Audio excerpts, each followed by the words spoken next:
반갑습니다. 돌집사TV입니다. 자, 이번 시간에도 바로 기출문제 보도록 하겠습니다. 첫 번째, 내담자의 정보 및 행동 이해기법 중 직업 상담 과정이 전이된 오류, 유형 세 가지를 쓰고 설명하시오. 자, 전이된 오류, 유형 세 가지인 거죠. 한번 보도록 하겠습니다. 첫 번째, 정보의 오류죠. 자, 상담 과정 중 이야기 삭제, 불확실한 인물, 불분명한 동사 등을 사용할 때 나타난다. 자, 이게 정보의 오류고요. 두 번째, 한계의 오류죠. 내담자가 한정된 정보만 제공하는 경우 발생합니다. 그래서 불가능을 가정하거나 예외를 인정하지 않는 경우가 해당하고요. 자, 논리적 오류입니다. 상담 과정을 내담자가 왜곡해서 생각하는 경우에요. 잘못된 인과관계 오류죠. 자, 요게 뭐냐? 요거는 내가 상담만 받으면은 나는 취업할 수 있다. 요거를 믿고 있다라는 거죠. 그래서 요거는 논리적 오류에 해당한다 보시면 되겠습니다. 자, 다음 문제. 직업 상담의 문제 유형 중 청소년들이나 진로나 직업, 청소년들이 진로나 직업 선택 시 의사결정을 미루는 두 가지 유형을 쓰고 설명하시오. 자, 두 가지니까 우유부단이랑 무결단성 두 개 써주시면 됩니다. 자, 우유부단은 아시죠? 자, 내담자 자아와 직업색에 대한 정보의 결핍으로 발생한다. 요거는 좀 외워줘야겠네요. 정보 결핍 때문에 우유부단이 발생한다. 그래서 이 정보와 상담을 통해서 우유부단을 해결해주면 되겠고요. 자, 무결단성은 내담자의 무력감이나 부모의 지시, 강압에 의한 직업 선택을 하였거나 환경에 의한 압력으로 자주 발생한다. 자, 그래서 요 무결단성 같은 경우에는 정보가 주어지고 상담이 종결되어도 결정을 내리지 못하는 경우라고 볼 수 있겠습니다. 그래서 요거 내용 아니더라도 또 아시는 내용 다 써주시면 되겠죠? 자, 다음 문제.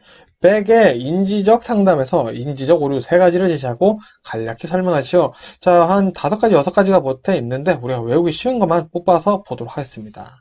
자, 인지적 오류 세 가지. 흑백 논리죠. 판단 과정에서 이분법으로 나눠본 오류고요.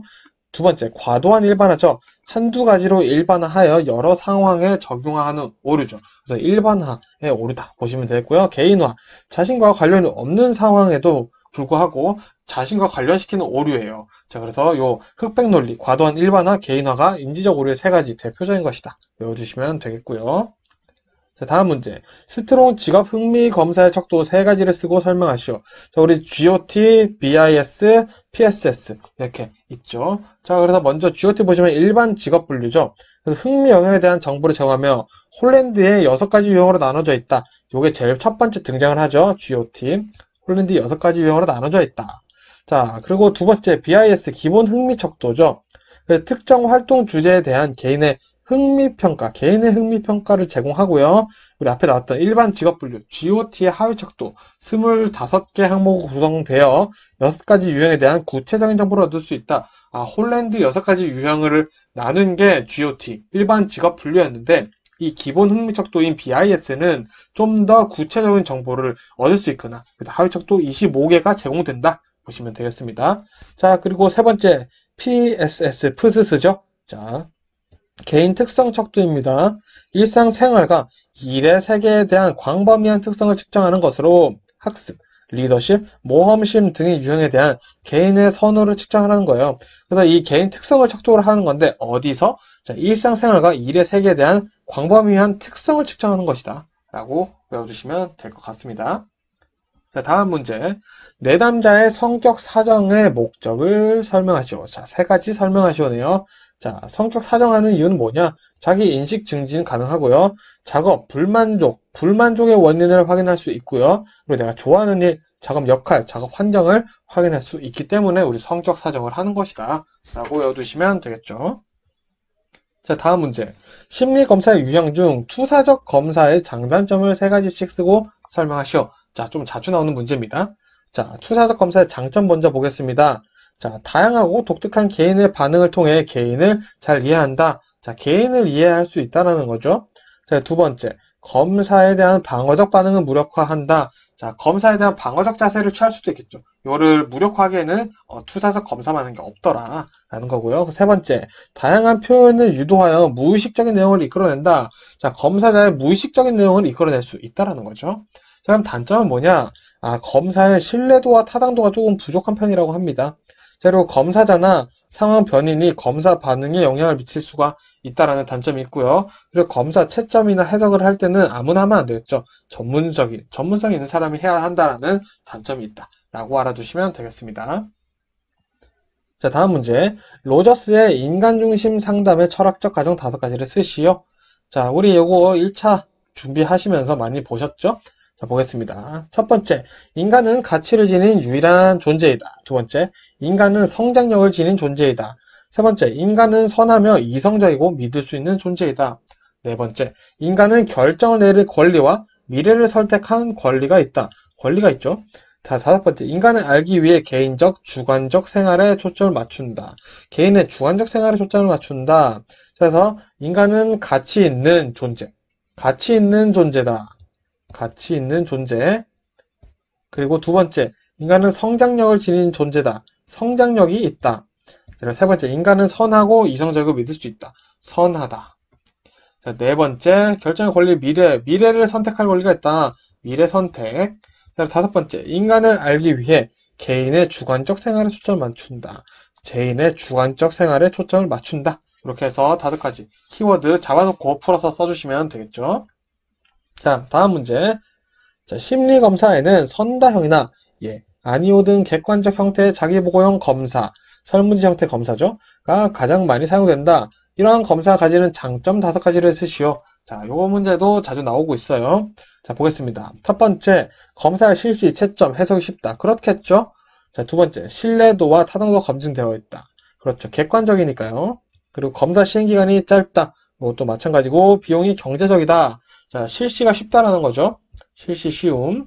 자, 그리고 5번째, 검사자나 상황 변인이 검사 반응에 영향이 없어 객관적이다. 즉, 객관적이라는 특징에서 나올 수 있는 장점들이라고 볼 수도 있겠죠.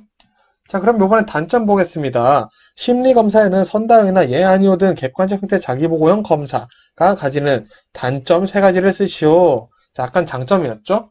자, 보겠습니다. 첫 번째, 내담자가 사회적 바람직성이라는 차원에서 검사 문항에 대한 방어를 할 수 있다. 자, 나는 이렇게 생각하지 않지만 사회적으로 봤을 때 사실은 이렇게 행동하는 게 맞지. 이런 식으로 생각해서 문제를 풀어낼 수가 있다는 거죠. 이게 검사에 대한 방어를 할 수 있다는 걸로 표현될 수 있고요. 두 번째, 개인이 응답하는 방식에 부정 또는 긍정적 응답과 같은 일정한 흐름이 있을 수 있는데 이런 반응 경향성이나 묵종 경향성에 의해 반응이 오염될 수 있다. 자, 그런 거죠. 내 주관대 하다 보니까 그냥 약간 습관적으로 계속 하게 되는 거죠. 그래서 요거를 우리 어려운 말로 반응 경향성, 묵종 경향성에 의한 반응이 오염될 수 있다. 자, 반응이 어쨌든 일관적이지 않을 수 있다라는 내용을 담아주시면 되겠죠?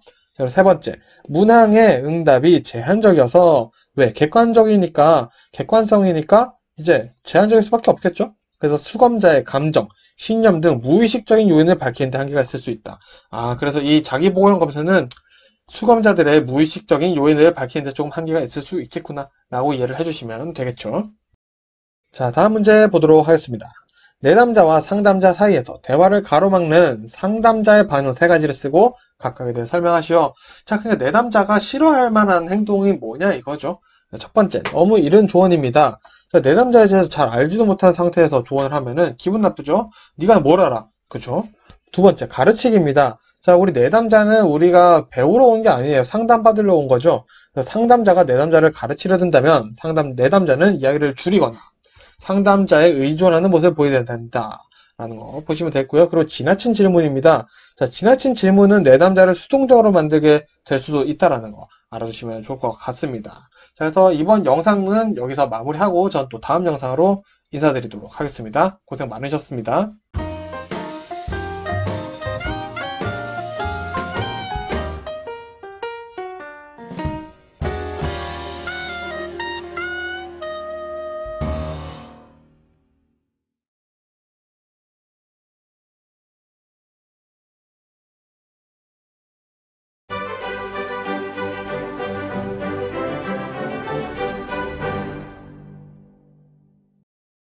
반갑습니다. 돌집사 TV입니다. 자, 이번에도 바로 기출문제 보도록 하겠습니다. 자, 동일한 근로 시간에 대하여 자, 탄광 근로자는 월 200만원을 받고 봉제공은 월 100만원을 받는다고 할 때 이 두 직종 간의 임금 격차가 발생하는 원인을 설명한 것으로 보상적 임금 격차가 있다.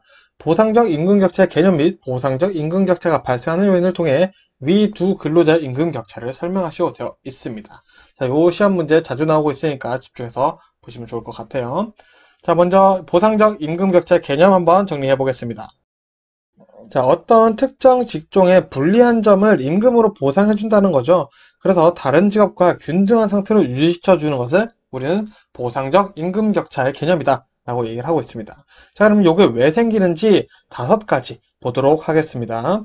자, 먼저 첫 번째, 고용의 안정성입니다. 자, 고용이 불안정하다면은 불리한 점이 되겠죠.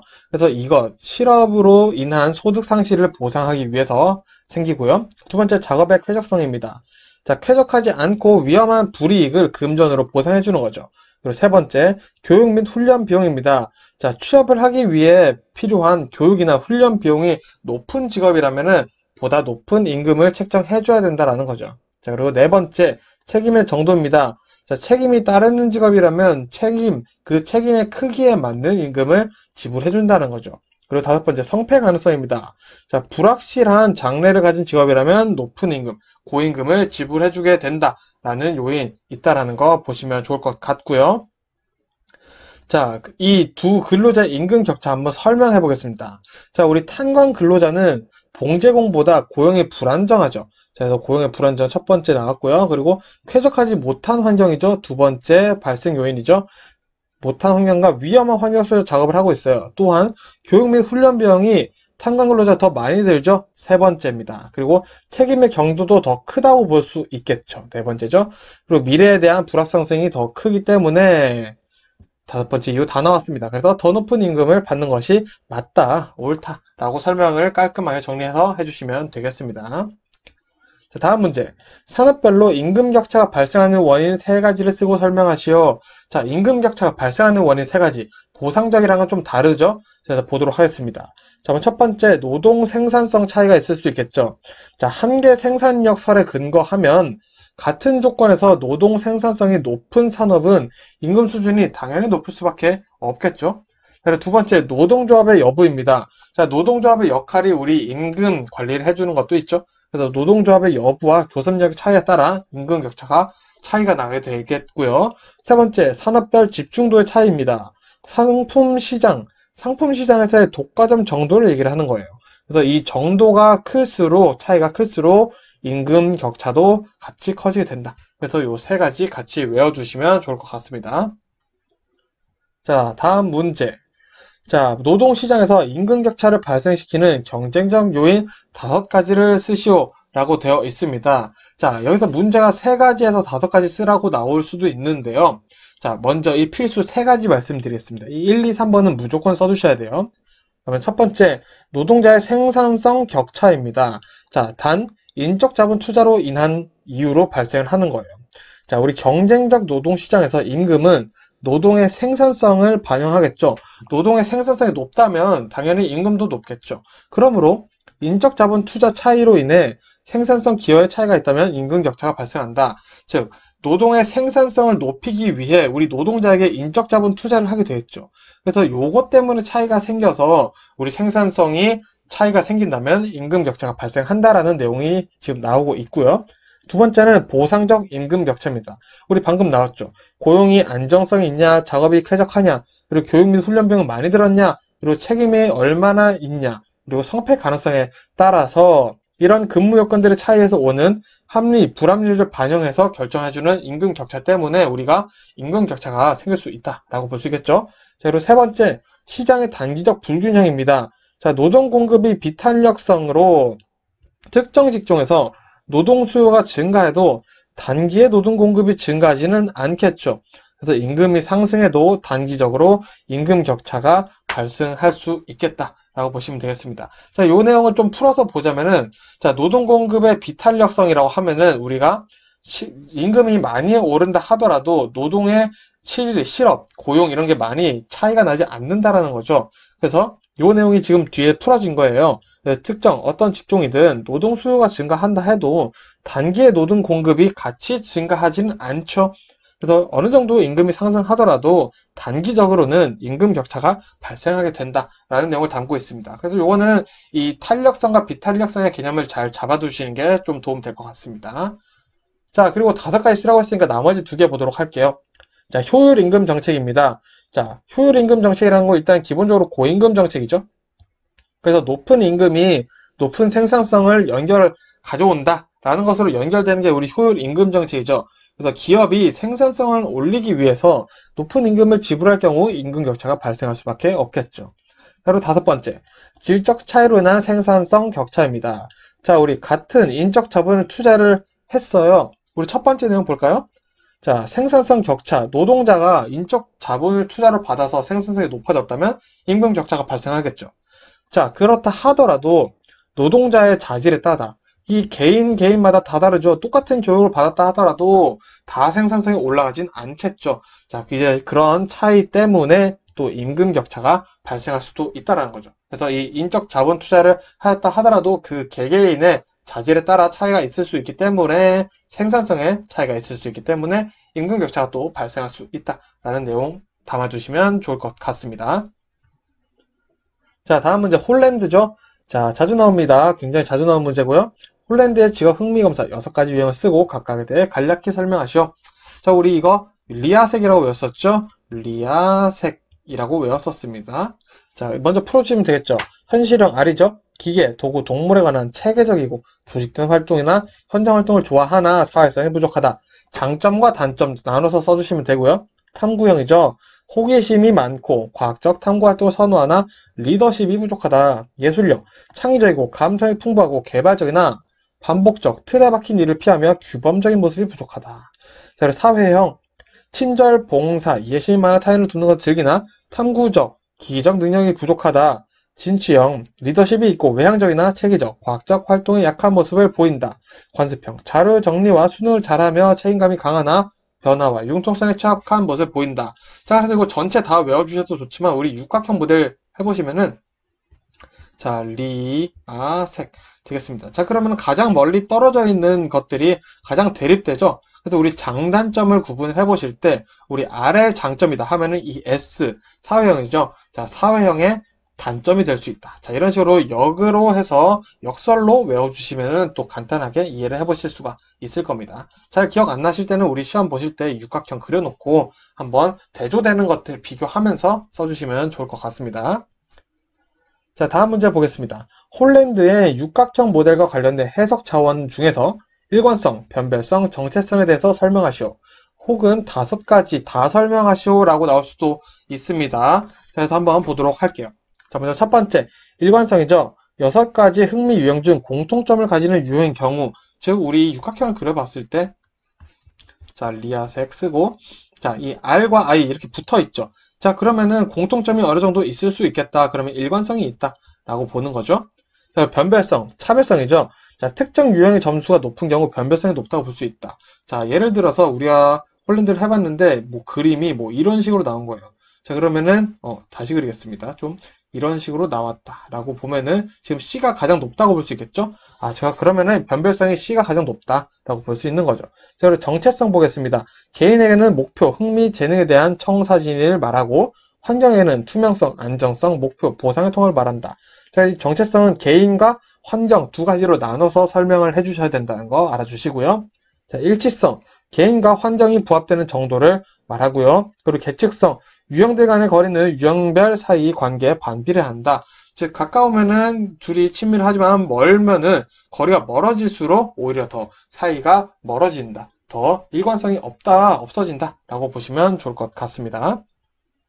자, 다음 문제. 직무 기술서에 포함되는 정보 5가지를 적으시오. 자, 5가지 간단하게 외울 수 있는 것만 제가 좀 정리를 해봤습니다. 자, 첫 번째, 직무에서 사용하는 기계, 도구, 장비 등. 자, 직무에서 사용하는 기계, 도구, 장비, 그리고 직무에 사용하는 재료, 반가공품, 물질 등. 자, 사용하는 것들에 대한 내용이 나오고요. 세 번째, 직무가 이루어지는 물리적, 심리적, 정서적, 환경에 대한 내용이 또 나온다. 그 네 번째, 직무의 목적이나 사명, 직무에서 산출되는 재화나 서비스에 관한 직무 요약 내용이 나오는구나. 핵심 잡아주시면 되고요. 5번째, 직무의 명칭, 급수, 임금 보고체계 같은 직무 정의에 관한 정보, 즉 직무 정의, 그리고 직무 요약 나오고요. 그리고 사용하는 것들, 재료냐 장비냐 나오고요. 그리고 환경에 대해서 우리 직무 기술서에 내용이 포함되어 있구나. 그래서 요것들 키워드 잡아주시고 내용 풀어서 써주시면 좋겠죠. 자, 이어서 직무 평가 방법 보겠습니다. 자, 다음 문제. 직무 평가 방법 4가지를 쓰고 설명하시오 되어 있습니다. 자, 이 4가지 뭐 있냐? 먼저 첫 번째, 서열법 있죠? 자, 각 직무를 상호 비교하여 단순 순위를 결정하는 방법입니다. 서열 자체가 순위라는 내용을 담고 있죠? 두 번째, 분류법이죠? 자, 기준을 정해두고 사전에 정해둔 등급에 각 직무를 판정하여 평가하는 겁니다. 자, 기준을 정해두고 분류를 한다. 그리고 점수법. 직무를 구성 요소를 분해하는 겁니다. 직무의 구성 요소들이 있겠죠. 이것들을 분해해서 각 요소별 중요도에 따라 점수를 부여한 뒤 점수를 계산해서 직무 가치를 평가하여 등급화한다 라는 거죠. 그래서 이 요소별들의 점수를 부여해서 그 요소별 점수를 다 합해서 이 직무가 가장 가치가 있네 이런 식으로 해서 등급화하는 것이 점수법이다 라고 보시면 되겠고요. 자, 요인 비교법 보겠습니다. 자, 핵심이 되는 기준 직무를 선정해요. 그 다음에 각 직무의 평가 요소를 기준 직무의 평가 요소와 비교를 해보는 거죠. 그렇게 함으로써 다른 직무의 상대적 가치를 결정해보는 겁니다. 즉 요인 비교법은 이 직무와 A 직무와 B 직무의 평가 요소들을 비교를 해보는 거예요. 그래서 보니까 A 직무가 B 직무보다 상대적으로 좀 가치가 있네 이런 식으로 비교를 해보는 것이다 라고 알아두시면 되겠고요. 자, 직무 평가 방법 우리 자주 나오기 때문에 도식화 한번 해보겠습니다. 자, 서분점유 우리 신미양요 같은 느낌이죠. 서분점유. 자, 직무 평가 방법 4가지 뭐라고요? 서분점유요. 자, 이렇게 해서 외워주시면 되겠습니다. 자, 다음 문제. 심리검사에서 신뢰도에 영향을 주는 요인 4가지만 쓰고 간략하게 설명하시오. 자, 요것도 우리 아까 나왔었던 문제랑 비슷합니다. 요런 비슷한 문제가 또 나온 적이 있어요. 그래서 이것도 잘 외워두시면 좋을 것 같습니다. 자, 먼저 보겠습니다. 개인차 있어요. 신뢰도 개수는 개인마다 당연히 다 다르겠죠? 이 개인차 클수록 커진다. 개인차는 클수록 커진다 해주시고요. 문항수가 증가할수록 신뢰도는 높아지나 너무 증가해버리면 또 그렇진 않다. 그래서 정비하는 건 아니다. 이 내용 같이 담아주시고요. 문항 반응수가 적당한 크기를 유지해야 신뢰도가 커지고요. 자, 신뢰도 측정 방법이 있습니다. 측정 방법에 따라 달라질 수 있겠죠? 당연하죠. 그리고 5번째, 문항의 난이도. 자, 난이도가 높거나 낮은 경우 신뢰도가 낮아진다. 난이도는 적당해야 된다라는 거죠. 자, 그래서 저 같은 경우에는 4개만 쓰면 되니까 1번, 2번, 3번, 5번을 이렇게 외워서 썼던 기억이 납니다. 그래서 이거는 개인마다 차이가 있기 때문에 또 편하신 거 외워주시면 되고요. 이번 영상은 또 이걸로 마무리하고 저는 또 다음 영상으로 인사드리겠습니다. 고생 많으셨습니다.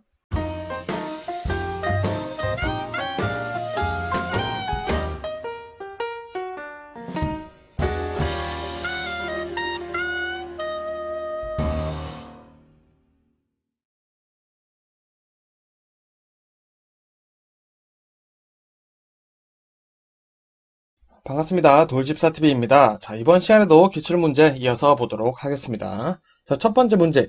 인지적 명확성의 부족을 나타내는 내담자 유형을 5가지 쓰시오. 자, 인지적 명확성이 부족한 상태인 거죠. 자, 한번 보겠습니다. 첫 번째, 가정된 불가피 혹은 불가능을 가정하는 경우죠. 자, 그리고 두 번째, 단순 오정보. 세 번째, 복잡한 오정보.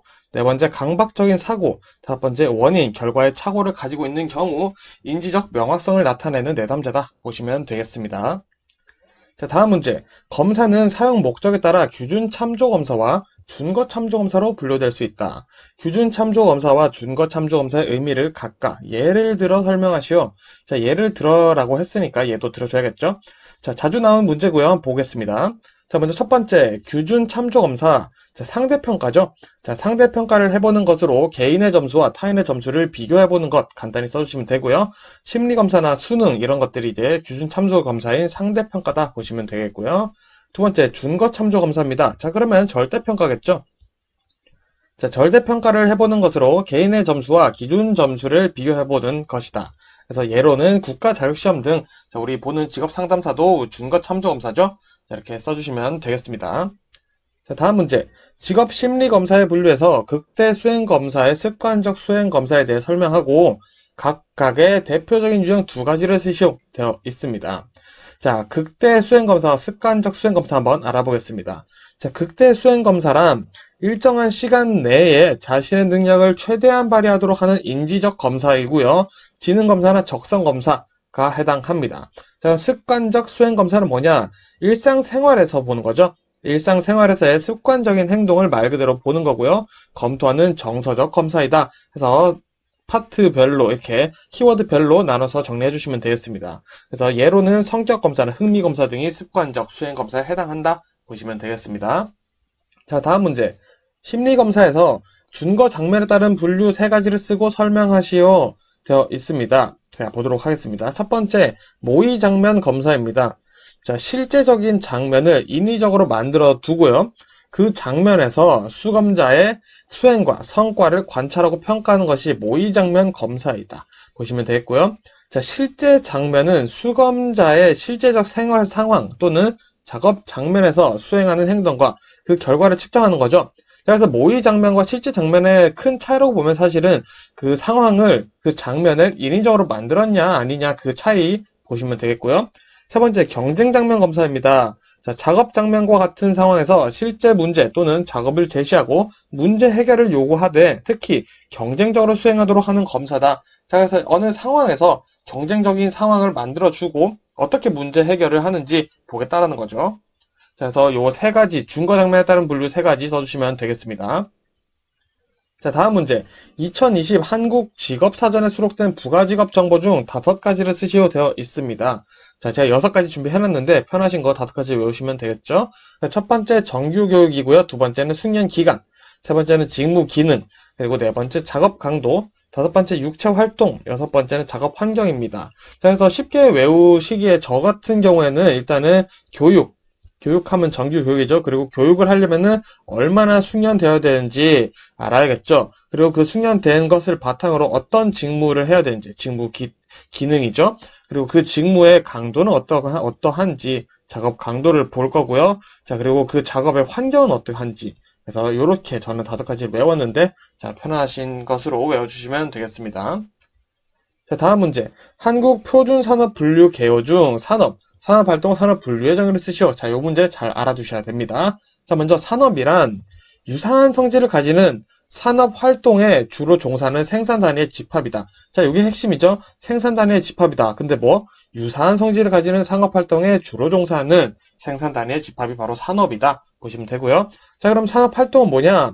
두 가지가 있습니다. 자, 먼저 각 생산단위가 자원, 노동이나 자본, 원료 등을 얘기를 하는 거죠. 이 자원을 투입하여 재화 또는 서비스를 생산하거나 제공하는 활동 과정을 우리는 산업활동이라고 얘기를 할 거고요. 추가적으로 영리적이거나 이제 비영리적인 활동까지 포함합니다. 단, 가정의 가사활동은 포함되지 않는다. 이 내용까지 같이 써주시면 되겠습니다. 자, 그리고 세 번째, 산업분류죠. 생산 단위가 주로 수행하는 산업활동을 유사성에 따라 유형화한 것입니다. 자, 이게 가장 큰 정의이고요. 자, 그리고 추가로 산출물, 투입물의 특성 및 생산활동의 일반적인 결합 형태를 기준으로 분류한다. 라는 내용까지 기억나시면 써주시면 되겠습니다. 자, 그리고 산업활동, 산업분류의 정의 시험에 자주 나오고 있으니 꼭 외워주시고요. 자, 다음 문제 해보겠습니다. 자, 어떤 사람의 적성을 알아보기 위해 같은 명칭의 A 적성 검사와 B 적성 검사를 2번 반복 실시했는데 두 검사 점수가 차이를 보여 이 사람의 정확한 적성을 판단하기 매우 어려운 상황이 발생하였다. 이와 같은 동일명의 유사한 심리검사의 결과가 서로 다르게 나타날 수 있는 원인 5가지를 쓰시오. 자, 이 검사의 문제인 거죠. 자, 이 유형 문제 우리 전 영상에서도 나왔었죠. 자, 내용 보시면 기억나실 겁니다. 자, 첫 번째, 두 검사 시행 기간의 차이. 자, 요것으로 봤을 때 우리 지금 검사, 재검사의 단점이죠, 이거. 기간의 차이가 너무 길면은 이 신뢰도를 잃을 수가 있겠죠. 자, 두 번째, 검사 환경의 차이. 세 번째, 문항의 반응수 차이. 그리고 문항 수 차이, 문항 난이도 차이, 그리고 문항 속성 차이, 그리고 응답자 속성의 변화입니다. 자, 7가지 중에 5가지만 써주시면 되기 때문에 자, 3번, 4번, 5번, 6번 이 문항 관련된 내용들 묶어서 외워주시고요. 한 가지 추가로 편하신 거 외워주시면 되겠죠? 자, 다음 문제 보겠습니다. 노동부 성격검사는 성격의 5요인 모델 빅5에 근거하고 있다. 5요인을 쓰시오. 추가로 설명까지 해줘야겠죠? 자, 그래서 우리 5요인 모델 우리 1차 필기 시험 보실 때 외웠었죠? 외호, 성, 정, 경 이렇게 해서 외웠을 가능성이 있는데 자, 한번 이제 풀어서 써보겠습니다. 자, 외향성이죠. 자, 타인과의 상호작용을 원하고 타인의 관심을 끌고자 하려는 정도로 우리 외향성이다 표현을 하고 있고요. 호감성은 타인과 편안하고 조화로운 관계를 유지하려는 정도이죠. 자, 그리고 성실성, 사회적 규칙이나 규범, 원칙을 지키려는 정도이고요. 그리고 정서적 불안정성은 정서적으로 어느 정도 안정되어 있는지 보는 거죠. 그 단어를 풀어서 써주시면 되고요. 다섯 번째, 경험에 대한 개방성. 자, 자신을 둘러싼 환경에 대한 관심, 호기심, 경험에 대한 개방성, 포용력의 정도를 보는 것이다. 자, 그래서 이 외호 성정경 외워주시고 단어를 유출해서 풀어서 써주시면 되겠죠. 자, 다음 문제. 내담자와 관련된 정보를 수집하고 내담자의 행동을 이해하고 해석하는데 기본이 되는 상담기법 6가지만 쓰시오. 자, 요거 보도록 하겠습니다. 첫 번째, 가정 사용하기가 되겠고요. 두 번째는 전이된 오류 정정하기. 세 번째, 저항감 재인식하기. 네 번째, 근거 없는 믿음 확인하기. 다섯 번째, 의미 있는 질문 던지기. 여섯 번째, 왜곡된 사고 확인하기가 자, 우리 상담 기법 6가지다. 자, 상담 기법 6가지를 제출하라, 쓰라 라는 문제가 나왔으면은 요거 써주시면 되겠죠. 자, 다음 문제 보겠습니다. 심리검사 제작을 위한 예비문항 작성 시 고려해야 할 5가지를 쓰시오. 자, 보겠습니다. 첫 번째, 문항의 참신성, 참신성이죠. 문항의 구조화입니다. 그리고 적절한 난이도, 그리고 적절한 문항 구성, 그리고 문항의 변별도죠. 자, 그래서 도식화해서 외워주시면은 참군한 문변 해서 외워주시면 되겠습니다. 참군한 문변이 바로 심리검사 제작에 필요한 예비문항 작성 시 고려해야 할 5가지다. 외워주시면 되겠습니다. 자, 여기까지 하고 저는 또 다음 영상으로 인사드리도록 하겠습니다. 고생 많으셨습니다. 돌집사TV입니다. 자, 바로 기출문제 보도록 하겠습니다. 첫 번째 문제, 다음 설명의 빈칸을 완성하시오. 자, 힘든 작업 기준, 그리고 5단계 다 쓰라는 문제가 나올 수도 있습니다. 자, 보겠습니다. 첫 번째, 아주 가벼운 작업이죠. 최고 4kg 물건 들리고 때때로 장부, 대장, 소도구 등을 들어 올리거나 운반한다. 그리고 가벼운 작업은 2배죠. 8kg가 됩니다. 최고 8kg 물건 들고 4kg의 물건을 빈번히 들어 올리거나 운반한다. 그리고 보통 작업은 최고 20kg죠. 20kg의 물건 들리고 10kg의 정도의 물건을 빈번히 들어 올리거나 운반하죠. 그리고 힘든 작업은 최고 40kg입니다. 최고 40kg의 물건을 들어 올리고 20kg의 정도의 물건을 빈번히 들어 올리거나 운반한다. 그리고 아주 힘든 작업으로 마무리되죠. 자, 여기서는 최고가 아니라 40kg 이상의 물건을 들어 올리고 20kg 정도의 물건을 빈번히 들어 올리거나 운반한다 라는 차이 있다는 거 알아두시고 외워주시면 되겠습니다. 자, 5가지 다 외워주셔야 되죠. 자, 다음 문제. 노동 수요의 탄력성을 구하는 공식을 쓰고 노동 수요의 탄력성에 영향을 주는 4가지 요인을 쓰시오 되어 있습니다. 자, 이 노동 수요의 탄력성에 영향을 주는 4가지 요인 같은 경우는 단독으로 문제가 나올 수도 있기 때문에 꼭 확실하게 외워주셔야 되고요. 한번 보도록 하겠습니다. 자, 먼저 노동 수요 탄력성 공식 보겠습니다. 자, 노동 수요의 탄력성이라는 게 임금 탄력성이죠. 자, 그래서 보면은 노동 수요량 변화율을 임금 변화율로 나눈 것이다. 자, 그럼 노동 수요 변화율은 노동 수요량 변화율은 어떻게 구하냐? 자, 노동 수요량 변동분의 기존 노동 수요량을 나눠준다. 외워주시면 되고요. 자, 그리고 세 번째, 그러면 임금 변화율은 어떻게 구하냐? 자, 임금 변동분을 기존 임금으로 나눠준다. 하는 거 요 3가지 구하는 거 다 써주셔야 됩니다. 그리고 두 번째, 내 노동 수요의 탄력성 영향을 주는 4가지 요인 중요하죠? 보겠습니다. 자, 첫 번째, 상품에 대한 수요 탄력성입니다. 자, 노동 수요는 파생 수요죠. 그래서 수요가 많아지면은 노동 수요도 많아지겠죠. 그래서 상품에 대한 수요 탄력성이 커지면 노동 수요 탄력성도 커진다. 자, 요게 사실은 핵심이죠. 상품에 대한 수요 탄력성이 커지면 노동 수요 탄력성도 커진다. 자, 상품에 대한 수요 탄력성. 두 번째, 총 생산비에서 노동 비용이 차지하는 비율이죠. 자, 총 생산비에서 노동 비용이 차지하는 비율이 크면은 노동 수요 탄력성이 커지겠죠. 자, 이 총 생산비의 노동 비용이 만일에 70%가 차지하고 있다. 자, 그러면은 노동 수요 탄력성에 따라서 이 생산비도 당연히 비율이 바뀔 수 있겠죠. 그래서 노동 비용 차지하는 비율이 클수록 수요 탄력성이 커진다. 자, 그리고 노동 비용이죠. 자, 세 번째, 다른 생산 요소와의 노동 대체 가능성입니다. 자, 노동을 다른 생산 요소로 대체하기 쉬울수록 임금 상승에 따른 생산 요소를 더 수요하게 되겠죠. 그래서 노동 수요 탄력성도 커진다 라고 보시면 되겠습니다. 노동 대체 가능성 보시면 되고, 네 번째, 다른 생산 요소의 공급 탄력성입니다. 자, 다른 생산 요소의 공급 탄력성이 커지면 노동을 다른 생산 요소로 대체할 수 있겠죠. 그렇기 때문에 노동 수요 탄력성이 커진다 라는 개념 잡아주시면 되겠습니다. 그래서 상로대공 저는 이렇게 해서 도식화해서 외웠는데, 자, 여러분들 편하시게 이거는 외워주셔도 되겠습니다. 자, 이거 꼭 알아두시고 넘어가셔야 돼요. 자, 다음 문제. 한국 표준 산업 분류에서 산업 결정 방법과 산업 분류의 적용 원칙을 쓰시오. 자, 이 문제도 상당히 중요합니다. 첫 번째, 이 산업 결정 방법 같은 경우는 단독으로도 출제되고 있으니 꼭 외워주셔야겠죠? 자, 보겠습니다. 첫 번째, 생산 단위의 산업 활동은 그 생산 단위가 수행하는 주된 산업 활동의 종류에 따라 결정된다. 자, 1차 때 많이 봤죠?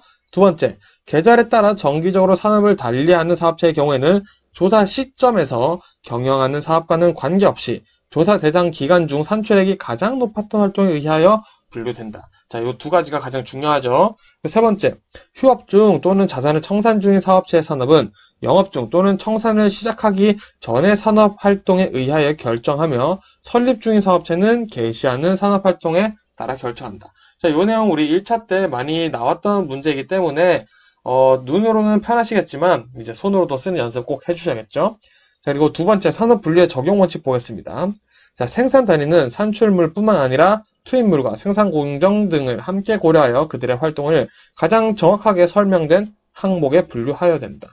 자, 맞는 말이죠? 자, 두 번째, 복합적인 활동 단위는 우선적으로 최상급 분류 단계를 정확히 결정하고 순차적으로 중, 소, 세세 분류 단계 항목을 결정하여야 한다. 그리고 또 1차 때 많이 나왔던 내용이죠. 자, 그리고 세 번째, 산업 활동이 결합되어 있는 경우에는 그 활동 단위의 주된 활동에 따라서 분류하여야 한다 라고 되어 있습니다. 그래서 지금 요 문제 같은 경우는 전부 나왔고 잘 외워주셔야 되겠습니다. 자, 다음 문제 보겠습니다. 한국직업사전의 부가직업 정보의 직무기능은 자료, 사람, 사물과 연관된 특성을 나타낸다. 자료의 하위 직무기능 중 다음 괄호 안에 들어갈 직무기능은 무엇인가?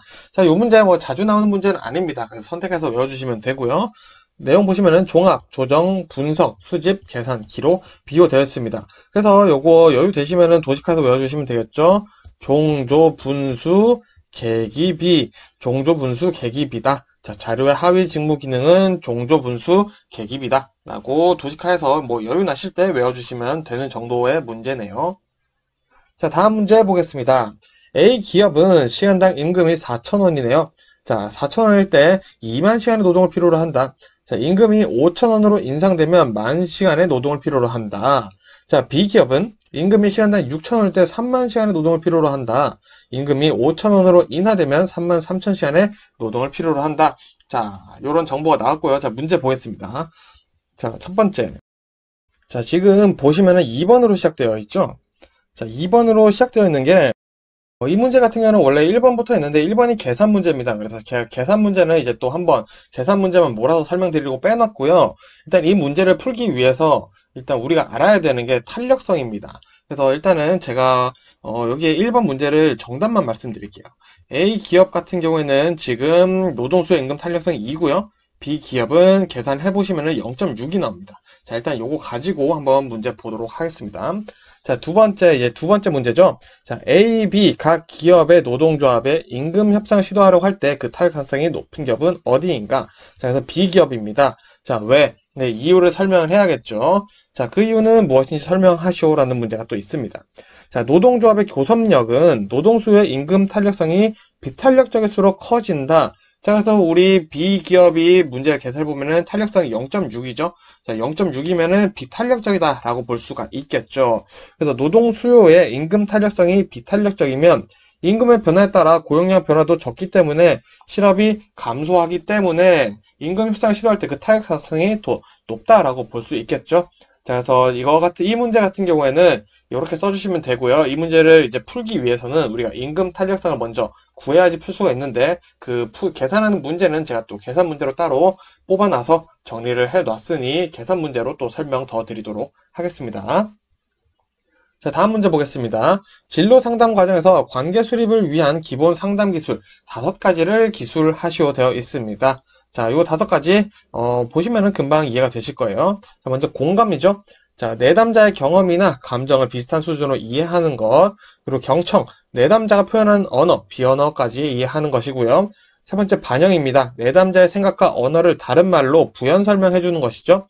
네 번째 직면. 내담자가 거부하거나 인정하기 싫어하는 생각이나 느낌에 주목을 해서 스스로 도전하도록 하게 하는 것이 이제 직면이고요.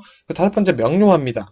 내담자의 말 속에 포함된 불분명한 표현을 상담자가 분명하게 밝혀주는 것이 명료하다. 그래서 이 다섯 가지 내용 이제 키워드만 외워서 풀어서 써주시는 연습해 주시면 되겠습니다.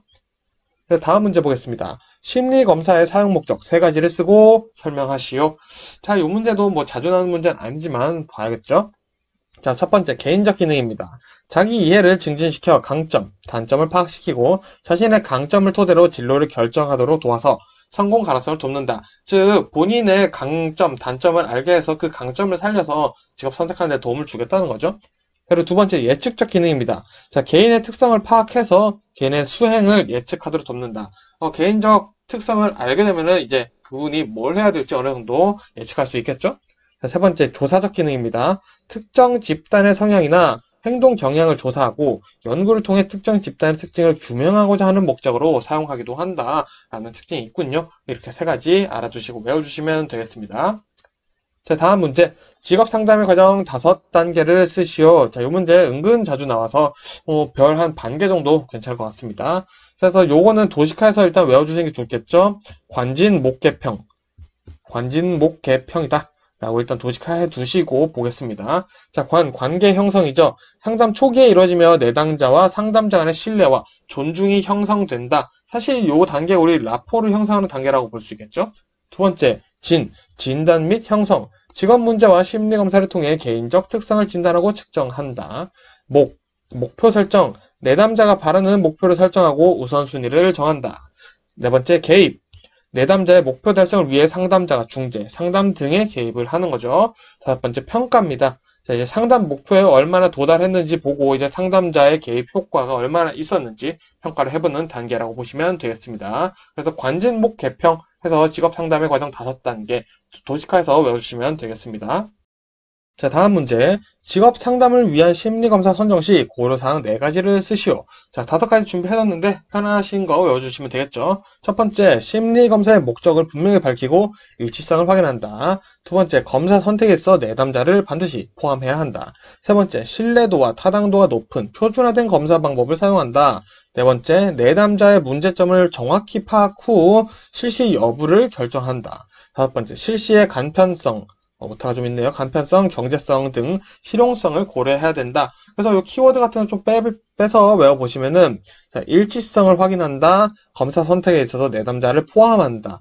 그리고 표준화된 검사 방법 실시한다. 그리고 문제점을 정확히 파악 후 실시 여부를 결정한다. 그리고 실용성을 고려한다. 이렇게 해서 키워드 뽑아서 외워주시고, 편하신 거 4개만 외워주시면 되겠습니다.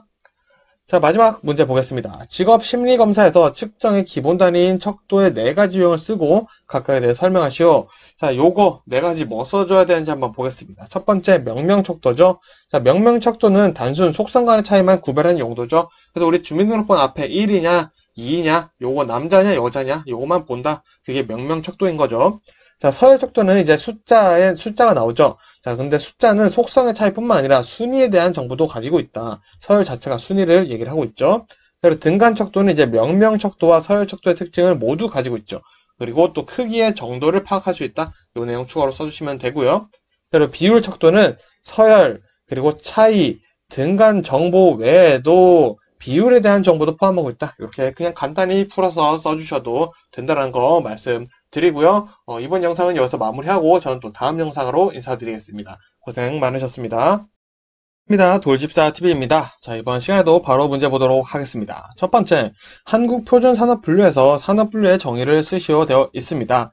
자, 보겠습니다. 자, 첫 번째, 생산 단위가 주로 수행하는 산업활동을 유사성에 따라 유형화한 것. 두 번째, 산출물, 투입물의 특성 및 생산활동의 일반적인 결합 형태를 기준으로 분류한 것이다. 자, 이 문제 근데 어디서 봤죠? 우리 바로 전 영상에서도 나왔었던 문제입니다. 즉, 뭐냐? 이 문제 꼭 외워두셔야 된다는 거죠.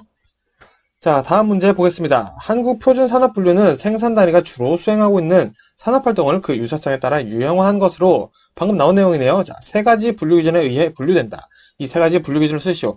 자, 이 문제도 마찬가지로 전 영상에서 똑같은 문제를 제가 한번 다뤘죠. 그만큼 중요하다라는 거죠. 한번 더 보겠습니다. 자, 먼저 산출물이라는 것은 산출물의 물리적 구성 및 가공 단계, 그리고 산출물의 수요처, 산출물의 기능 및 용도, 요 세 가지의 분류가 기준되고요. 그리고 투입물의 특성은 원재료, 생산 공정, 생산 기술 및 시설 등으로 이제 유형화할 수 있다. 그리고 세 번째는 이제 생산 활동의 일반적인 결합 형태다. 그리고 산투생 해서 우리 많이 외웠었죠? 이 산투생 좀 더 구체적으로 이제 나눠서 분류하는 것을 연습해 보시면 되겠습니다. 자, 다음 문제 보겠습니다. 한국표준산업분류에서 포괄적인 업무에 대한 직업 분류 원칙에 각각 대해서 설명하시오. 그리고 추가로 예시를 들라는 문제도 나오고 있으니 예시까지 같이 외워주시면 되겠죠. 자, 우리 이거 도식화에서 1차 때 외웠었죠? 주최생 해서 많이들 외우셨을 건데 한번 보겠습니다. 자, 우리 주는 주된 직무 우선 원칙이죠. 자, 2개 이상의 직무를 수행하는 경우 직무 내용과 관련 분류 항목에 명시된 직무 내용을 비교 평가하여 더 상관성이 많은 항목으로 분류한다. 자, 요 뒤에 나온 내용이 핵심이죠. 예를 들어서 교육과 진료를 겸하는 의과대 교수의 직무 내용을 파악하여 관련이 더 많은 분야로 분류해야 한다. 라는 내용 써주시면 되겠고요. 의사 써주자. 라고 보시면 되겠고요. 최상급 직능 수준 우선 원칙이죠. 자, 수행하는 직무가 상이한 교육훈련과 경험을 통해서 얻어지는 것이라면 가장 최상급 직능을 필요로 하는 것으로 분류한다. 자, 그래서 중요한 거는 이 직무가 상이해야 되는데 무슨 기준으로 상이하냐? 교육훈련과 경험을 통해서 얻어지는 것이 아예 다른 경우로 예를 들어 주셔야 됩니다. 예를 들면은 조리와 배달은 아예 다르죠. 근데 이 비중이 같은 경우라면 직능 수준이 더 높은 조리로 분류하는 것이 맞다라고 써주시면 되겠죠. 자, 그리고 세 번째 생산 업무 우선 원칙이죠. 자, 생산과 공급이 같이 이루어지는 직무라면 생산 단계에 관련된 업무로 분류해 주는 것이 맞다. 예를 들어서 빵집에서 빵을 만들며 직접 판매까지 하신다면은 이분은 이제 이제 빵을 만드시는 파티시에로 분류를 하는 게 맞다라는 거죠. 그래서 이 주체생에 우리 익숙한 문제니까 편하게 외워주시면 되겠습니다. 자, 다음 문제. 고용정보를 미시정보와 거시정보로 나누어 각각 2가지씩 쓰시오. 자, 뭐 자주 나오는 문제는 아니지만 간단하게 외울 수 있는 문제이기 때문에 보겠습니다. 자, 미시정보는 좀 더 세부적인 내용들을 다루겠죠. 직업에 대한 정보, 임금이나 근로시간에 대한 정보, 구인 구직 정보, 채용 승진 등 고용 관리에 대한 정보 기억나시는 거 최대한 써주시면 되겠고요. 거시 정보는 아무래도 이제 큰 부분을 다루겠죠. 자, 경제 및 산업 동향 정보, 노동시장 및 고용, 실업 동향 정보 이런 것들 2가지씩이니까 2가지 이상 써주시면 뭐 더 베스트겠죠. 자, 다음 문제 보겠습니다. 자, 상당히 중요한 문제 나왔네요. 내부 노동시장 이론, 이중 노동시장 이론, 인적 자본론에 대해 각각 설명하시오. 자, 하나씩 보도록 하겠습니다. 자, 내부 노동시장 이론은 뭐냐? 자, 기업이 커지고 노동조합이 성장하게 되면은 기업 내부의 노동시장이 새로이 형성된다는 거죠. 그래서 형성되어 노동시장이 내부시장과 외부시장으로 분리된다는 이론입니다. 자, 그래서 승련의 특수성이나 현장훈련, 관습 등에 의해 형성되며 임금의 결정, 직무 배치, 전환, 승진, 현장 훈련 등이 외부 노동시장과는 단절된 채 기업 내부의 규칙이나 절차에 의해 형성된 노동시장이다 라고 보시면 되겠습니다. 그래서 왜 형성되는지 그리고 뭔지 간단히 설명을 해주시는 것만으로도 맞출 수 있는 문제이고요. 이중 노동시장 보겠습니다. 자, 노동시장이 1차와 2차 노동시장으로 분리된 거예요. 그래서 노동시장 간의 노동력 이동이 아주 제한적이고 임금이나 근로조건이 상이한, 서로 차별되어 있다는 거죠. 상이한 여건에서 결정되는 이론이다. 그래서 1차 노동시장은 내부 노동시장에 의해 주로 형성되죠. 우리 전에 봤었던 내부 노동시장이죠. 그래서 1차 노동시장은 주로 내부 노동시장에 의해 형성되며 높은 임금이나 좋은 근로조건, 고연의 안정성, 승진 기회가 보장되며 결력에 따른 지위 향상이 이뤄지는 반면에 2차는 좀 더 안 좋다고 볼 수 있겠죠. 2차 노동시장은 낮은 임금, 열악한 근로조건 등 1차와 반대되는 모습을 보인다 라고 써주시면 아주 베스트겠죠. 자, 인적 자본론 보겠습니다. 자, 말 그대로 인적 자본론, 인간을 자본이라고 보는 거예요. 그래서 인간을 경제적 가치와 생산성 향상을 위해 투자할 수 있는 자본으로 본다라는 거죠. 그래서 미래에 보다 더 큰 수익을 기대하고 내기 위해서 지금 당장 인간에게 투자하는 것으로 인적 자본의 양과 생산성의 관계를 비례 관계로 보고 있다. 즉, 인적 자본을 내가 많이 투자할수록 생산성도 같이 올라갈 것이다 라고 기대하는 것이 인적 자본론이다 라고 해서 뉘앙스 이해해 주시면 좋을 것 같습니다. 자, 다음 문제. 도린저와 피오르의 내부 노동시장이 형성되는 요인 세 가지를 쓰고 설명하시오. 자, 우리 바로 방금 전 문제에서 내부 노동시장 설명하면서 그 형성 요인도 살펴봤었죠. 자, 그래서 요거 꼭 같이 외워주시면 되겠습니다. 자, 먼저 내부 노동시장이 형성되는 요인 첫 번째, 숙련의 특수성입니다. 자, 특수한 숙련은 기록이나 문서를 통한 전수가 불가능하죠. 그래서 내부 노동력만이 소유하게 되는 것을 말합니다. 그래서 기업이 이런 특수한 숙련을 유지하기 위해 내부 노동력을 유지하면서 발생된다라는 거죠. 그래서 이런 것들 우리가 어떻게 보면은 이런 숙련의 특수성 때문에 내부 노동시장이 생겨난다라고 이해를 간단하게 해보시면 될 것 같고요. 두 번째, 현장 훈련입니다. 자, 실제 직무 수행에 필요한 기술들은 현장 훈련을 통해 얻게 되죠. 그래서 이 암묵지라는 것으로 볼 수 있겠죠. 그래서 현장에서 배워야 된다. 이거 뭐 문서로 알려줄 수 있는 게 아니야. 라는 거죠. 그래서 숙련의 특수성과 상호작용하게 되며 내부 노동시장을 형성하게 된다. 자, 둘이 내용이 비슷하죠. 자, 그리고 관습입니다. 자, 작업장이나 현장에서 문서화되지 않은 규정들이 각종 사안을 규율하게 되면서 사용자나 근로자에게 중요한 의미를 가지게 하기 때문이다. 예를 들어 정말 단적인 예를 들면 이런 거죠. 우리 부장님한테는 이렇게 업무 보고를 해야 한다. 이런 뭐 문서화되어 있진 않지만 꼭 그렇게 해야 되는 건 아니지만 어느 정도의 관습, 암묵적인 약속이 있다. 그것 때문에 내부 노동시장이 형성되고 있다라고 보시면 되겠죠.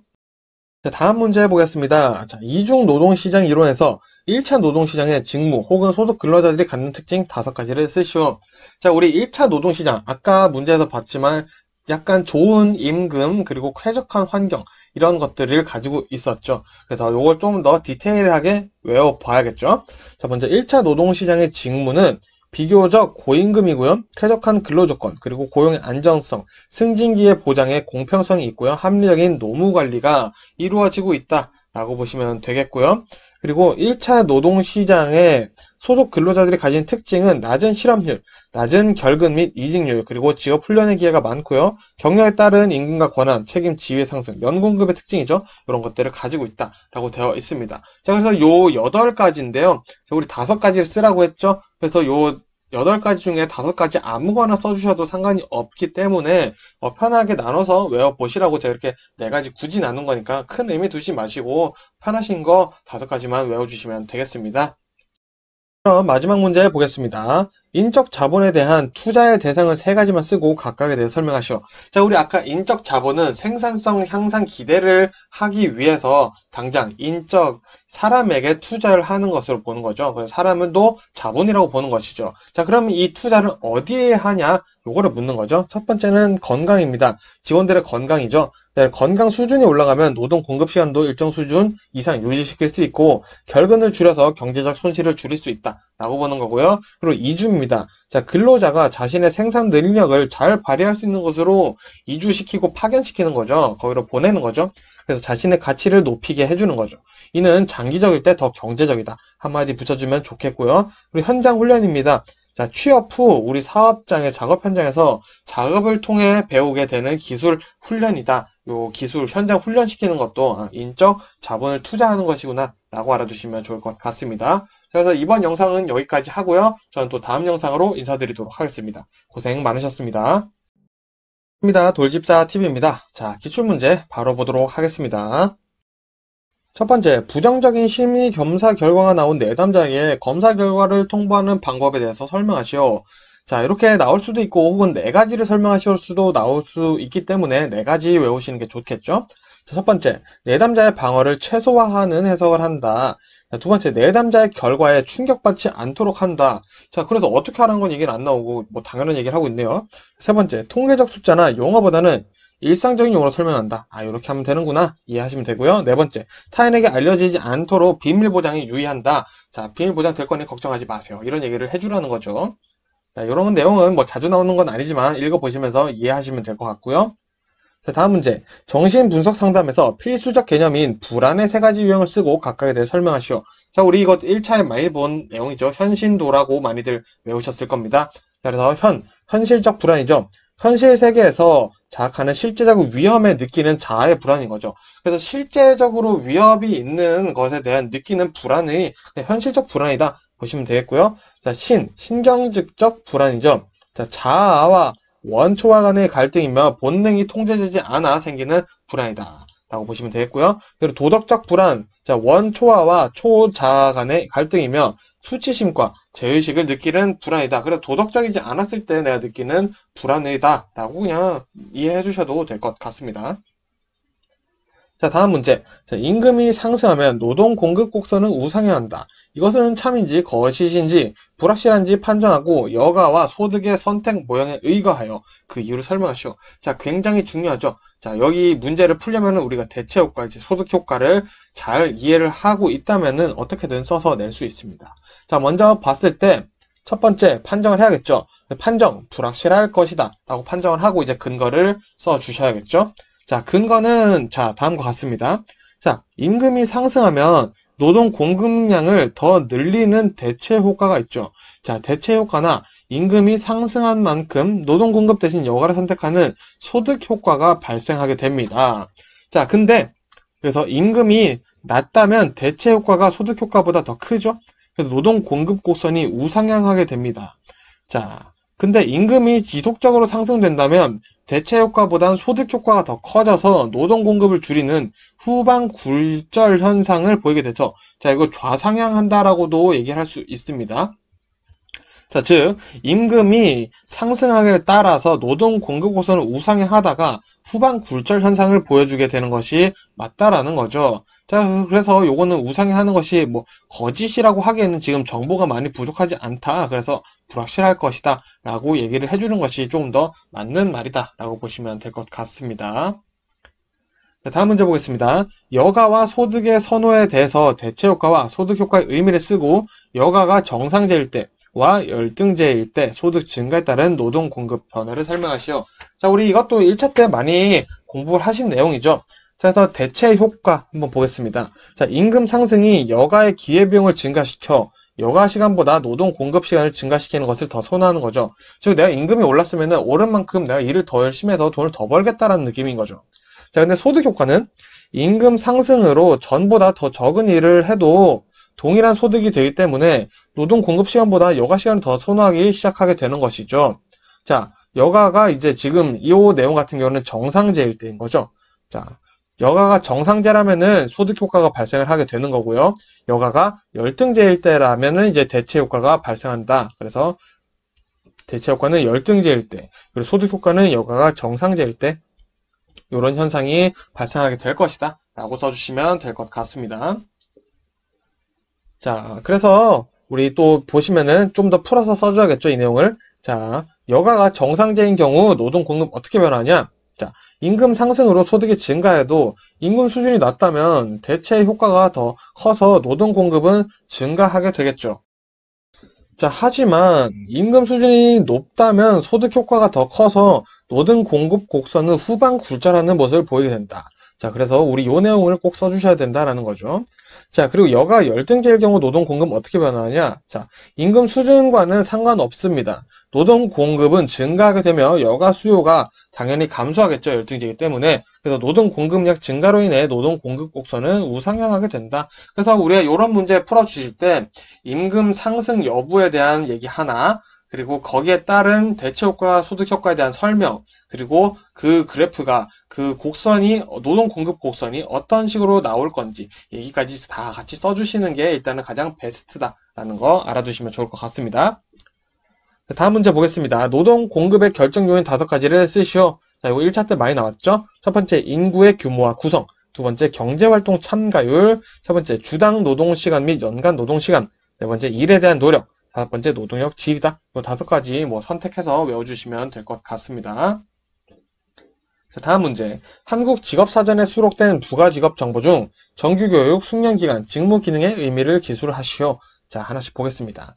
자, 첫 번째, 정규교육. 해당 직업의 직무를 수행하는 데 필요한 일반적인 정규교육 수준을 의미하죠. 자, 근데 단 평균 학력을 나타내는 것은 아니며 6개로 분류하며 독학, 검정고시 등도 인정을 해주는 것이 정규교육이다 보시면 되겠고요.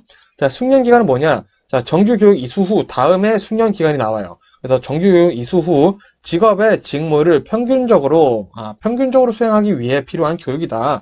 그래서 교육이나 훈련을 의미한다. 자, 여기서 평균 수준 이상으로 끌기 위한 향상 훈련은 숙련 기간에 해당하지 않는다. 이 내용까지 같이 써주시면 좋겠죠?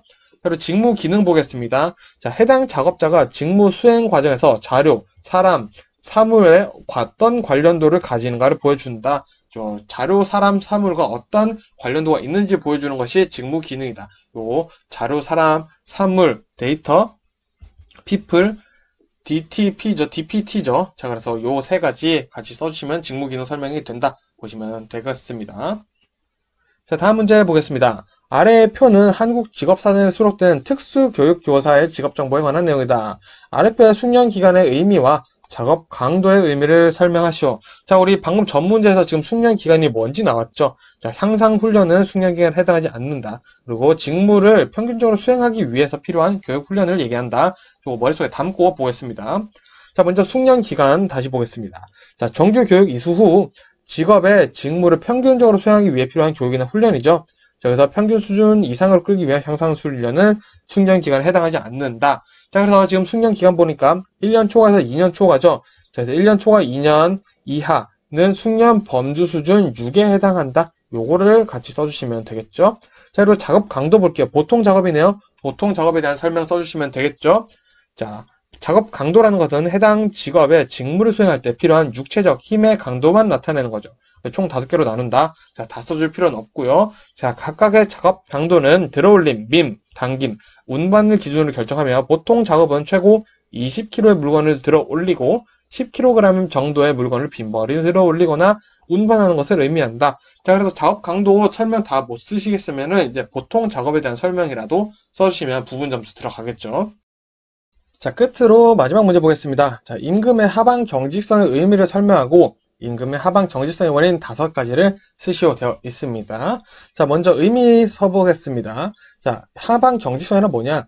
자, 균형 임금이 경기 침체로 인한 노동 수요 감소 같은 경제 여건의 변화로, 자, 이게 중요한 거죠. 어쨌든 경제 여건의 변화로 하락할 요인이 되어도, 임금이 하락할 요인이 되어도 하락하지 않고 현재 수준을 유지하는 것이 임금의 하방 경직성이다 라고 간단히 써주시면 되고요. 자, 그러면 이 하방 경직성 원인 5가지 써주는 게 중요하겠죠. 자, 첫 번째, 화폐 환상입니다. 자, 명목 임금이 하락해도 물가가 하락하면 실질 임금은 상승하지만 물가 정보가 부족한 거죠. 이 노동자들이 물가 정보가 부족해서 실질 임금 상승을 인식하지 못해서 명목 임금 하락을 수용하지 않기 때문에 실업이 발생한다 라고 보시면 되겠습니다. 그리고 장기 고용 계약이에요. 자, 노동 계약 기간 동안은 임금 하락 요인이 있어도 임금이 하락하지 못하겠죠. 당연히 임금이 하락할 수 있다는 계약을 당연히 쓰는 게 불법이기 때문에 고용 계약 때문에 그렇다. 근데 장기 고용 계약 때문에 또 임금이 하방 경직성을 가진다 보시면 되겠고요. 자, 그리고 세 번째, 노동조합의 존재죠. 자, 노동조합의 역할은 많지만 우리 임금을 협상하는 것도 노동조합의 영향이 있죠. 역할이 있죠. 노동조합의 저항으로 인해 임금이 하락할 요인이 있어도 임금은 유지하는 거죠. 자, 그리고 최저임금제입니다. 자, 노동 수요가 감소하더라도 아무리 감소하더라도 최저임금 아래로 하락할 수는 없겠죠. 자, 그리고 5번째, 연공급 임금제도입니다. 자, 근속 연수나 학력 등이 결정되는 게 이제 연공급 임금 제도죠. 그래서 임금이 상승할 수밖에 없겠죠. 그래서 절대 하락할 수 없다라는 거 이거 5가지 이해하시면서 보시면은 또 금방 외워지실 겁니다. 자, 그렇게 해서 이번 영상은 여기까지 마무리하고요. 저는 또 다음 영상으로 인사드리겠습니다. 고생 많으셨습니다. 반갑습니다. 돌집사TV입니다. 자, 이번 시간에도 바로 기출문제 보도록 하겠습니다. 첫 번째 문제, 롭키스와 데이비스의 직업 적응 이론에서 직업 적응 방식의 유형 3가지를 쓰시오. 자, 우리 1차 공부하면서 융근 적반으로 외우신 분들 많으시죠? 자, 그 내용 이제 풀어서 써주시면 되겠습니다. 자, 먼저 융통성이죠. 작업 환경과 개인적 환경 간의 부조화를 참아내는 정도. 그리고 끈기죠. 환경이 자신에게 맞지 않더라도 오래 견뎌낼 수 있는지의 정도죠. 자, 그리고 적극성이죠. 작업 환경을 개인적인 요구와 조화시키려는 정도. 그리고 반응성이죠. 작업 환경 변화에 따른 개인의 반응 정도다. 자, 그래서 적극성과 반응성만 조금 구분해서 외워주시면 될 것 같습니다. 자, 다음 문제. 롭키스와 데이비스의 직업 적응 이론에서 직업 적응 이론에 기초하여 개발한 직업 적응과 관련된 검사 도구 3개를 쓰시오. 자, 요거는 그대로 영어만 써주시면 안 되고요. 다 써주셔야겠죠. 자, 먼저 미네소타 중요도 질문지 MIQ고요. 미네소타 직무기술 질문지 MJDQ, 그리고 미네소타 직무만족 설문지 MSQ죠. 자, 그래서 요거 외우실 때 앞 글자만 따서 외우시면 되겠죠. 중직, 직. 자, 중직직. 지금 똑같은 거 두 개가 반조 이제 되어 있는 것 같은데, 자, 하나는 직무 기술이고 하나는 직무 만족이다. 그래서 중직만 뭐 이렇게 외워주시면 더 좋겠네요. 중직만 이렇게 해서 세 가지 검사 도구가 있다. 외워주시면 되겠습니다. 자, 다음 문제. 내담자와의 초기 면담 수행 시 상담자가 유의해야 할 사항 4가지를 쓰시오. 자, 5가지 준비해놨는데요. 편하신 거 외우시면 되겠죠. 자, 먼저 첫 번째, 내담자와 만남, 그리고 비밀 유지에 대한 설명, 그리고 초기 목표 명확히 제시, 그리고 상담 전 가능한 모든 사례를 검토, 그리고 상담 시 필수 질문을 체크한다. 자, 근데 이런 문제는 자주 나오진 않고 있어서 이제 선택해서 외워주시면 되겠고요. 자, 다음 문제. 틴슬레이와 브래들리가 제시한 검사 해석 4단계를 설명하시오. 되어 있습니다. 자, 첫 번째, 해석 준비를 해야겠죠. 자, 검사 결과와 내담자의 개인적 정보가 어떻게 통합되어 해석되는지 검토해보는 것이고요. 두 번째, 내담자 준비시키기입니다. 내담자가 검사 결과에 대한 해석을 받아들일 수 있도록 준비시킨다. 세 번째, 결과 전달하기. 내담자가 이해하기 쉬운 용어를 사용하여 검사 결과의 의미를 전달한다. 네 번째, 추후 활동이죠. 자, 검사 결과에 대한 의견을 나누면서 내담자가 어떻게 이해했는지 한번 확인해보는 단계로 마무리해보면 되겠다. 보시면 되겠습니다. 자, 다음 문제. 인지 정서 상담 기법의 기본 가정, 기본 개념, 상담의 목표를 쓰시오. 되어 있습니다. 자, 보도록 할게요. 자, 먼저 기본 가정 보겠습니다. 자, 인간은 합리적인 사고를 함과 동시에 비합리적 사고의 가능성을 가진다. 모든 내담자의 행동적, 정서적 문제는 비논리적이고 비합리적인 사고에서 발생한다가 기본 가정 되겠고요. 자, 그리고 기본 개념은 이제 이 비합리적인 사고 얘기가 나와야겠죠. 자, 비합리적인 사고를 합리적인 사고로 바꾸기 위해 ABCDE, 앨리스죠. ABCDE 모형을 사용한다. 그리고 문제 해결을 위해서는 사고 분석과 논박, 상담자의 교육적 접근이 강조된다가 기본 개념 되겠습니다. 자, 그리고 상담의 목표 볼게요. 자, 자기 관심, 자기 수용, 불확실성 수용, 관용 등을 통해 자기 책임감을 높이고 합리적인 신념으로의 변화를 유도한다. 즉, 인지정서 상담 기법에 가장 중요하게 나오는 단어들은 이제 합리적인 사고, 그리고 비합리적인 사고, 논박, 이런 단어들 잘 캐치해 두셨다가 써주시면 되겠습니다. 자, 다음 문제. 현재 사용되고 있는 흥미검사의 종류 5가지를 쓰시오. 보겠습니다. 자, 흥미검사 5가지 외워두시면 되겠죠. 첫 번째, 청소년 직업 흥미검사. 두 번째, 스트롱 흥미검사. 세 번째, 스트롱 캠벨 흥미검사. 네 번째, 쿠더 흥미검사. 다섯 번째, 직업 선호도 검사. 이 5가지 정도는 한번 외워보고 넘어가겠습니다. 자, 다음 문제. 직업 상담사가 갖추어야 할 자질 3가지를 기술하시오. 자, 요거는 지금 제가 제시한 4가지가 아니더라도 갖춰야 되겠다 싶을 만한 내용을 써주셔도 뭐 정답일 수 있으니까 포기하시지 마시고 써주시면 되고요. 자, 첫 번째 어떤 내용도 있으면 좋냐? 내담자에 대한 존경심, 그리고 도덕적인 입장과 태도, 그리고 객관적인 통찰력, 그리고 직업 상담의 연구 및 평가 능력 이렇게 돼 있는데 뭐 존경심, 도덕성, 이제 통찰력 이렇게 3가지 머릿속에 담아두시면은 금방 푸시겠죠. 자, 다음 문제 보겠습니다. 한국 직업사전의 부가직업 정보 중 육체활동의 구분 4가지를 쓰시오. 자, 이 문제도 뭐 자주 나오는 문제는 아니기 때문에 선택해서 외워주시면 되고요. 자, 4가지 한번 보겠습니다. 첫 번째, 균형 감각. 자, 손, 발, 다리를 사용해 몸 전체의 균형을 유지하거나 신체 균형을 유지하는 데 필요한 작업이다. 어쨌든 균형을 유지하는 데 필요한 거죠. 두 번째, 웅크림. 자, 허리나 몸을 굽히거나 젖히는 동작 등 몸을 아래나 위로 굽히는 등의 동작이 필요한 직업이다. 세 번째, 언어력. 말로 생각이나 의견을 교환하거나 표현해야 하는 직업이다. 네 번째, 청각. 일상적인 대화를 듣는 게 아닌 기계 소리를 듣고, 오타가 좀 있네요. 기계 소리를 듣고 이상 유무를 파악하는 논리적인 업무가 필요한 직업이다. 자, 그래서 우리 외워주신다면 좀 청각에 대한 부분을 좀 디테일하게 외워주시고, 나머지는, 키워드 보고 풀어서 써주시면 되겠죠. 자, 다음 문제. 심리검사의 결과에 영향을 미치는 검사자 변인과 수검자 변인 중에서 강화 효과, 기대 효과, 코칭 효과를 설명하시오. 자, 이 내용도 뭐 시험에 자주 나오는 문제는 아닙니다만 우리가 선택해서 외워주셔야겠죠? 첫 번째, 강화 효과입니다. 자, 검사자가 수검자에게 제공하는 물질적, 언어적 보상이 결과에 영향을 미치는 거죠. 그리고 기대 효과는 검사자가 수검자에게 어떤 기대를 표명하는지가 검사 결과에 영향을 미친다라는 거죠. 그리고 코칭 효과, 말 그대로 코칭 해주는 내용이 나와야겠죠? 검사자가 수검자에게 검사 내용에 대한 방법 설명, 지시, 조언 등의 행위가 검사 결과에 영향을 미칠 수 있다라는 것으로 강화 효과, 기대 효과, 코칭 효과 봐주시면 되겠습니다. 자, 마지막 문제 보겠습니다. 갤라트가 제시한 진로 의사결정의 8단계 순서대로 쓰시오.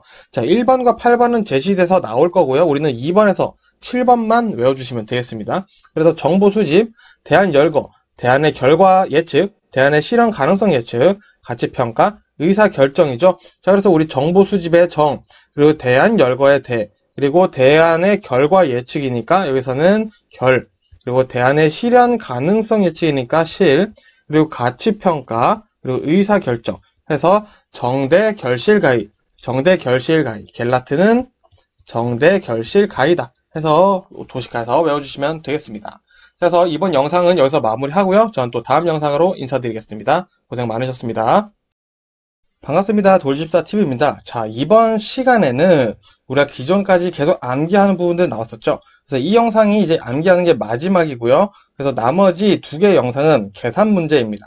그래서 우리가 외워줘야 되는 것들은 총 여기까지라고 보시면 되고요. 계산 문제는 우리가 내용 간단한 이해를 통해서 풀어주면 되기 때문에 자, 총 180개 머릿속에 외워주신다 생각하시고 계산 문제 나머지는 20개 준비되어 있기 때문에 계산 문제를 보도록 하겠습니다.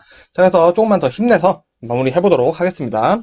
자, 첫 번째 문제, 정신분석적 상담은 이성적이고 직접적인 방법으로 불안을 통제할 수 없을 때 무의식적으로 방어기제를 사용하다고 한다. 자, 그럼 방어기제 종류 5가지만 쓰시오. 자, 보도록 하겠습니다. 자, 총 6개가 우리 나오죠. 그 중에 5개 편하게 외워주시면 되겠고요. 첫 번째 억압입니다. 의식에서 받아들이기 힘든 것을 무의식적으로 억압하는 거죠. 그리고 부정, 고통스러운 현실을 무의식적으로 부정하는 것이고요. 투사, 자신의 생각이나 감정 등을 다른 사람의 탓으로 보는 것, 다른 사람 때문에 이렇게 됐다고 보는 거죠. 그리고 퇴행, 미숙한 행동을 보이던 과거로 퇴행하는 것이고요. 승화, 본능적인 욕구를 사회적으로 용납 가능한 수준으로 표현하는 것이다. 그리고 동일시, 어떤 사람이나 집단과 실제적 또는 상상적으로 동일시하는 것이다. 그래서 5개만 쓰면 되기 때문에 1번에서 5번 이 5개 외우는 게 제일 간단하고 이해하기가 쉽다라고 말씀드리고 싶네요. 자, 다음 문제.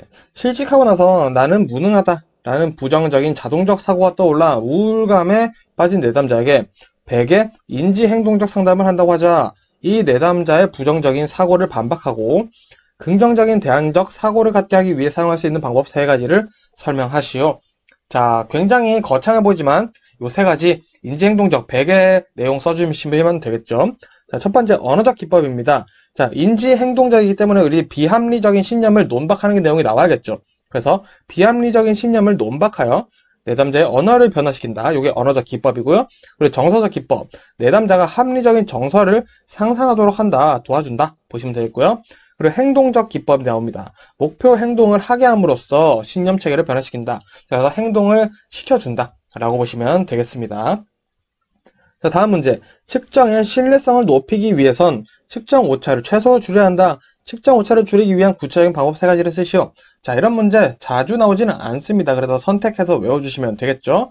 일단은 3가지 방법 보겠습니다. 먼저 첫 번째, 표준화된 검사 사용. 두 번째, 표준화된 검사 실시와 채점 과정. 세 번째, 검사 문항수와 반응수를 늘린다. 자, 이렇게 해서 측정 오차를 줄이기 위한 방법이다. 보시면 되겠습니다.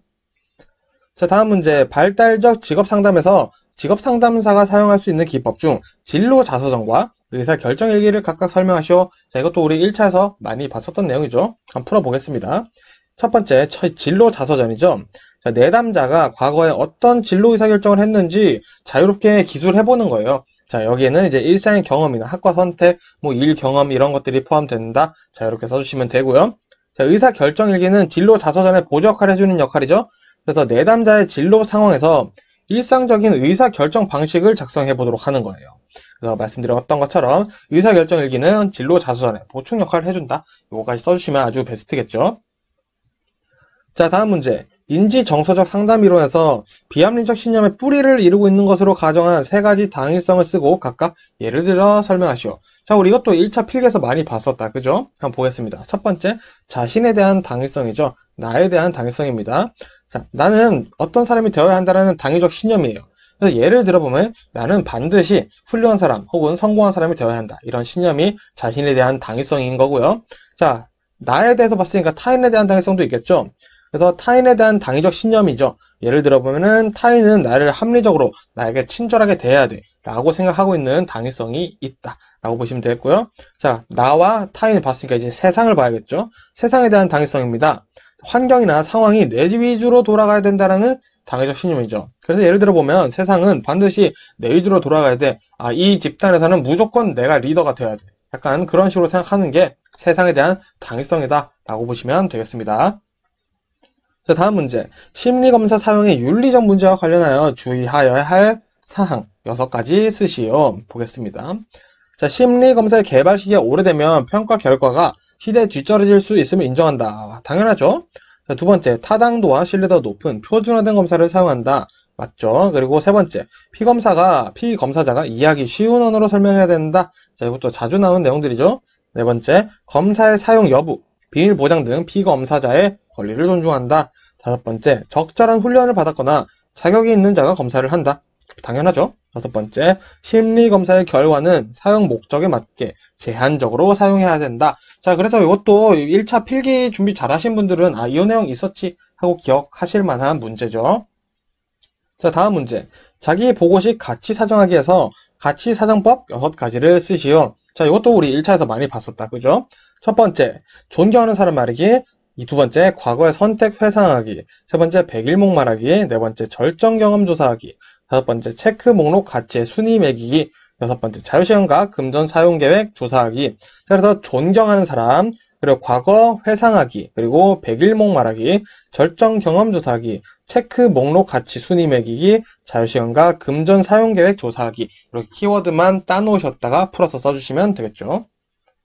자, 다음 문제 보겠습니다. 표준화를 위해 수집된 자료가 정규 분포에서 벗어나는 것은 검사 도구의 문제보다 표집 절차의 오류의 원인이 있을 수 있다. 이를 해결하기 위한 방법 3가지를 쓰고 각각 설명하시오. 자, 요 내용이 상당히 애매합니다. 그래도 한 2~3번은 출제됐었기 때문에 저 같은 경우는 선택적으로 외워도 되지 않을까 싶긴 한데 그래도 한번 잘 봐야겠죠? 첫 번째, 완곡화 방법입니다. 자, 수집된 자료가 정상 분포의 모양을 갖추도록 점수를 가감해주는 거죠. 자, 두 번째는 절미법입니다. 평균을 기준으로 하여 최빈치에 따른 분포 곡선의 형태에서 한쪽으로 치우친 꼬리인 편포를 잘라내주는 방법. 자, 여기서 핵심이 뭐냐? 자, 최빈치에 따른 분포 곡선의 형태에서 한쪽으로 치우친 꼬리의 편포를 잘라내주는 방법. 요 내용은 꼭 외워주셔서 써주시면 되겠고요. 세 번째, 면적 환산법입니다. 각 점수들의 백분위를 찾아내서 그 백분위에 해당하는 Z점수를 찾는 방법이 면적 환산법이다 라고 보시면 되겠습니다.